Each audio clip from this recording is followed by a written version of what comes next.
कहते हैं कि कब्रिस्तान में या कहीं जाके गोश्त डालने या दाल डालें चावल, तो गलत है ना बेटा। ये मेरी बात सुने ना, कब्रिस्तान में आप जब कब्रिस्तान में डालते हैं, यहाँ अपनी छत पे चीलों पे डालें, चीलों और कौओं को भी डालें, तब भी वो आपका बेड़ा गर्क हो जाएगा उससे, क्योंकि शैतान जिन खाएंगे वो।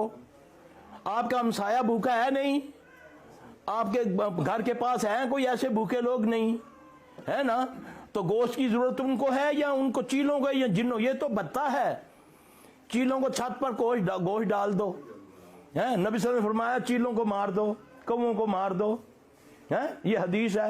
छिपकली को मार दो है। तुम जो भूखे इंसान मर रहे हैं, एक कुत्ते को पानी पिलाने वाली तोयफा थी, वो जन्नत में चली गई। हमसाया तेरा भूखा मर रहा है, पुफी तेरी ने जिंदगी में कभी गोश्त नहीं खाया, तू 2 किलो गोश्त कब्रिस्तान में डालता है।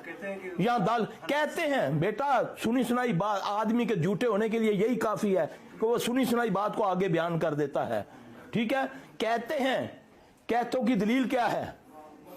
मैं उठ के कह दूं ये मेरा बेटा है, बन जाएगा मेरा बेटा है, मेरा दावा है ये कैमरा मेरा है।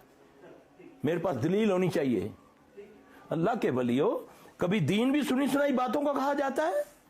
दीन नकल बातों को कहा जाता है, नकली बातों को। नकल कहां से होनी चाहिए? कुरान और हदीस से। क्या रसूलुल्लाह सल्लल्लाहु अलैहि वसल्लम के पास आते थे ना लोग, जिन भी आपने निकाले, आपने उनकी मुसीबतों की दुआएं बताई, आपका तरीका क्या था? हैं, दालें डालो। पहले दौर में क्या होता था? पहले दौर में लाइटें नहीं होती थी, तो लोग कहते थे दीवे च तेल पा दें, उथे दीवा रख दें। ये उनकी अपनी जरूरतें थी, तो जो तेल बच जाता था वो जाके बाजारों में बेच देते थे। वो पीर शीर जो होते थे, टन्नों तेल इकट्ठा हो जाता था। है बुक काटे दी पादमी, ये कहीं नहीं है, ये तोड़ नहीं है। सुना है तोड़, जो बताया है मैंने, फजर की नमाज है तोड़। जाओ सारी जिंदगी लगे रहो, जहां मर्जी चले जाओ, नहीं बचोगे तुम जादू से जब तक कि तुम अगर मुसलमान हो 5 वक्त नमाज नहीं पढ़ते हो तो नहीं टूटेगा तुम्हारा। अभी तो कोरोना की खातर शुरू हो गए हैं लोग वुजू करने के लिए, और जालमो अल्लाह की खातर तो वुजू करो ना। 5 बार वुजू करोगे कोरोना का असर नहीं होगा। हाँ जी, कोरोना वुजू करो ना, पर्दा करो ना। देखो फिर होता है कि नहीं, इसका नाम ही करो ना, अल्लाह ने ता ही रखा कि पर्दा करो ना, ते वुजू भी करो ना, ते नमाज भी पढ़ो ना।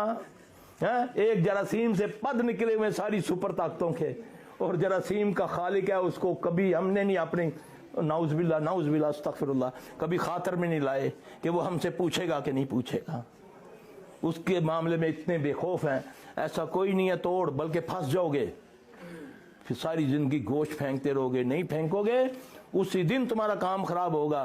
फिर सरकार आज फिर बच्चा टट्ठावे, गोश्त पाया सी या नहीं जी, भुल गया था, तक ही ना तू सरकार को नाराज कर देता। उस सरकार के पीछे जाओ जो राजी हो जाए, तो कोई नाराज, सारी कायनात नाराज हो जाए, उसका बाल नहीं बीका कर सकती। उस जात के पीछे जाओ, उसके नबी के पीछे जाओ सल्लल्लाहु अलैहि वसल्लम, उससे पूछो मुझे ये क्या करना है, वो बताएगा। नबी को सिर्फ दमालों के लिए डाल लिया, या सियासत के लिए डाल लिया, या अंगूठे चूमने के लिए रख लिया नबी सल्लल्लाहु अलैहि वसल्लम को। अमल की बारी आती है तो मेरा बाप, मेरा दादा, मेरा पीर, मेरा सिलसिला, जब अमल की बारी आती है, तो जब चूम नहीं जाओ और फ्रॉड मचाने की बारी हो, तो फिर नबी का नाम लगा देता है। अल्लाह हमें नबी सल्लल्लाहु अलैहि वसल्लम की इत्तबा करने की तौफीक अता फरमाए।